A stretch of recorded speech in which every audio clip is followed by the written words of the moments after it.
Assalamualaikum warahmatullahi wabarakatuh. Saya ingin menjelaskan sedikit tentang pengertian definisi dan macam-macam definisi. Uh, dalam ilmu logika penalaran hukum, definisi adalah penjelasan yang jelas dan tegas tentang makna suatu konsep atau istilah dalam hukum untuk menghindari ambiguitas.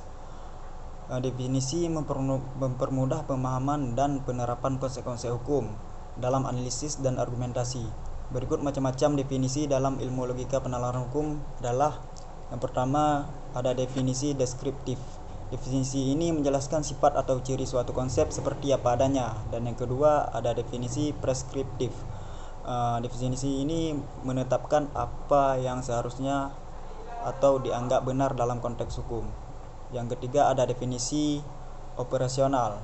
Definisi ini menjelaskan cara mengukur atau menentukan suatu konsep dalam praktik hukum. Dan yang keempat, ada definisi logis, menjelaskan konsep melalui hubungan atau perbandingan dengan konsep lain. Dan yang kelima, ada definisi ekstensif. Definisi ini memberikan rincian tentang seluruh elemen atau kategori dalam suatu konsep. Dan yang keenam, ada definisi intensif.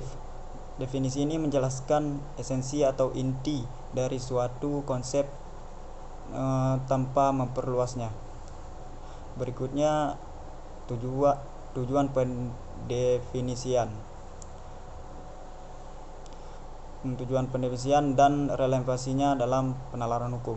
Jadi tujuan pendefinisian ini dalam penalaran hukum adalah untuk memberikan kejelasan dan kepastian terhadap makna suatu konsep atau istilah hukum,